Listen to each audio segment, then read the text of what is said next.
여러분 안녕하십니까? 월요일 아침 여수 MBC 뉴스투데이입니다.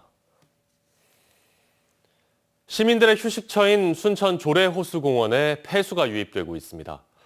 까만 찌꺼기들이 떠다니고 악취까지 진동하고 있지만 순천시는 아직 원인조차 파악하지 못했습니다. 강서영 기자입니다. 순천 조례호수공원 한편이 검은 물로 뒤덮였습니다. 가까이 가니 악취가 진동하고 물속이 전혀 보이지 않을 정도로 새카맣습니다. 인근 상가와 연결된 배수관에서 검은 찌꺼기가 섞인 물이 흘러나오고 있는 겁니다. 공장 어디 뭐 거석에서 저렇게 나오는가? 가정집에서는 나올 리가 없는데. 안 그래요? 가정집에서 저렇게 검은 물이 나올까? 물속에 카메라를 넣어보니 온통 검은 찌꺼기가 떠다녀 앞을 분간할 수 없을 정도입니다. 폐수가 지속적으로 배출된 듯 인근의 식물과 이끼들까지 검게 변해버렸습니다. 보시는 것처럼 바닥 깊은 곳까지 새까맣게 변해버린 침전물들이 나오고 있습니다. 상류에서 내려오는 물과 비교해도 색이 확연히 다릅니다. 검은 폐수는 상류의 깨끗한 물과 섞여 그대로 호수로 흘러들어가고 있습니다. 오랫동안 그러니까 유기물이 많이 함유된 그 폐수가 계속 배출됐다라고 볼 수밖에 없을 것 같아요.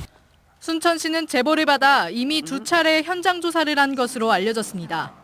하지만 아직까지 폐수가 발생하는 정확한 원인은 파악하지 못했습니다.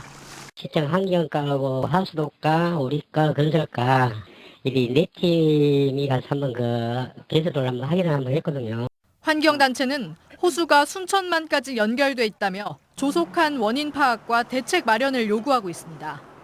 이 호수공원에는 사실은 수달, 멸종위기 보호종인 수달도 서식하고 있거든요. 그리고 이 호수공원의 물이 하수구를 통해서 또 순천만까지 이른다는.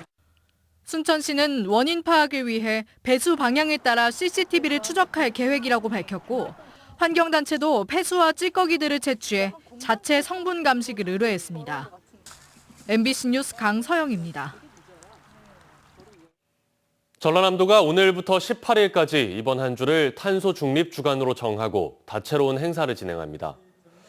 전라남도는 2050 탄소 중립 비전 선포 1주년을 기념해 탄소 중립 주간을 설정하고 너도 나도 실천 생활 속 탄소 중립이란 주제로 22개 시군과 유관기관, 사회단체 등이 함께하는 다양한 탄소 중립 실천 운동을 전개할 예정입니다. 전남도는 2050 탄소 중립 실현을 위해 에너지와 산업, 산림과 생활 등 4대 핵심 전략을 세워 온실가스 감축 사업을 추진하고 있으며 도민들에게도 일상생활 속에서 탄소 중립 실천을 당부하고 있습니다. 러시아의 우크라이나 침공 사태가 장기화하면서 우려했던 피해들이 현실로 나타나고 있습니다. 당장 유가와 같은 생활 물가가 급등세를 보이고 있고 기업들의 직간접적인 피해도 가시화하고 있습니다. 조현성 기자입니다. 지난달 시작된 우크라이나 사태 이후 지금까지 광주 전남에서는 15개 업체 정도가 직간접적인 피해를 입고 있는 것으로 파악됐습니다. 러시아에 대한 금융 제재로 수출을 해놓고도 물품 대금을 못 받고 있는가 하면 급작스러운 거래 단절로 인해 수출 중단과 이에 따른 매출 감소 등의 피해를 호소하고 있습니다. 현재 피해를 입고 있는 업체들은 이제 파악 중이고 이제 도나 지자체에서도 이제 대응 방안들을 마련을 하고 있는데 광주 전남에서 러시아, 우크라이나와 무역 거래 중인 기업은 줄잡아 210여 곳. 사태가 장기화할수록 피해 업체는 늘어나고 수출업체는 물론 수입업체로도 피해가 확산할 수밖에 없습니다. 가장 우려스러운 것은 역시 국제유가의 추이입니다. 광주의 휘발유 가격은 이미 리터당 1,900원을 훌쩍 웃돌고 있는 상황. 석 달 전 정부가 유류세를 인하하기 전에 최고치인 1,797원을 이미 넘어섰습니다. 국제유가의 급등세는 전쟁 발발 이후 줄곧 이어지고 있는데 정부가 유류세 인하 폭을 확대하더라도 유가 오름폭이 워낙 커 기름값의 오름세는 한동안 이어질 전망입니다. 여기에 백금, 알루미늄 같은 각종 원자재의 곡물 가격도 품목에 따라 역대 최고가를 기록하며 물가 급등의 불안 요인으로 남아 있습니다. 광주 전남은 지난해 소비자 물가가 10년 만에 가장 큰 폭으로 상승했는데 올해는 우크라이나 사태 여파로 연초부터 유례 없는 물가 급등을 걱정해야 하는 처지에 놓여 있습니다. MBC 뉴스 조현성입니다. 전남 도청 소재지인 무안 남학신도시가 학교 부족 사태로 몸살을 앓고 있습니다. 고교 신입생은 타 지역 학교에 진학해야 하는 상황인데요. 문현철 기자가 보도합니다. 남학신도시의 단 하나뿐인 고등학교입니다. 전교생 수는 630여 명. 수년 전부터 정원을 초과하고 있습니다. 남학 내 다른 학교가 없다 보니 천여 명의 고등학생들은 인근 목포 지역 학교에까지 먼 등하교 길을 감수하고 있는 실정. 앞으로 14,000명의 인구가 입주하는 오령 2차 개발이 끝나면 300여 명의 고등학생들이 더 늘어날 전망입니다.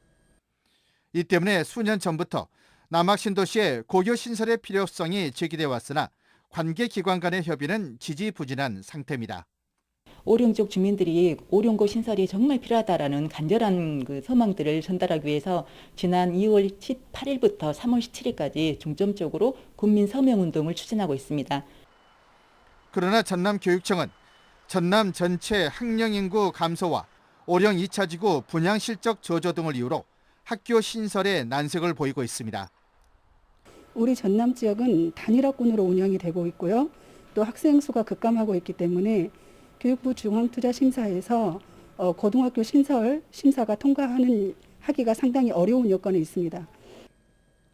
당장 고교 신설 계획을 확정하더라도 개교까지는 예산 확보와 건축 등 최소 3년 이상이 걸립니다. 학교 설립이 되기까지 향후 몇 년간은 우리 학생들은 이런 불편함을 안고 원거리 통학을 해야 됩니다.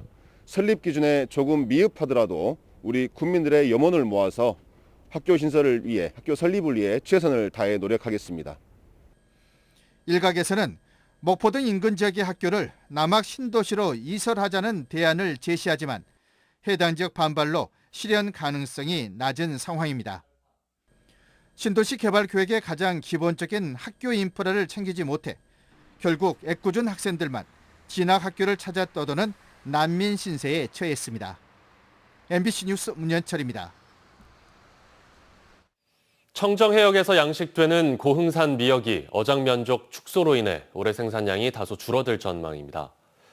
고흥군에 따르면 올해 고흥산 미역의 작황은 지난해 강수량 등의 영향으로 일부 양식장에서 엽채 성장이 늦어지고 있지만 미역 성장에 적합한 해황이 유지돼 대체로 성장은 양호한 편이며 다만 어장 면적 축소로 전체 생산량은 전년 대비 20% 감소한 10만 톤으로 예상됩니다. 고흥산 미역은 전국 식품 가공량의 42%를 차지하고 작년 기준 148억 원의 소득을 올린 효자 품목 중의 하나로 고흥군은 올해 미역 우량종자 공급 등 6개 사업에 23억 7천만 원을 지원할 계획입니다. 순천시가 봄 가뭄에 대비해 선제적인 급수 대책을 추진합니다. 순천시는 최근 3개월 평균 강우량이 13.5mm로 평년 대비 12%에 그치는 점을 감안해 관내 4곳에서 관정개발 공사를 추진하고 있고 양수기 60대를 구입해 각 읍면동에 배치했으며 본격적인 모내기철 이전에 수리시설물과 장비를 정비하고 보와 배수로 저수지를 준설할 계획이라고 밝혔습니다. 순천시는 또 가뭄이 지속될 경우 단계별 가뭄 대책에 따라 필요시 예비비를 투입하고 선제적인 급수 대책을 마련해 영농 피해를 최소화한다는 계획입니다.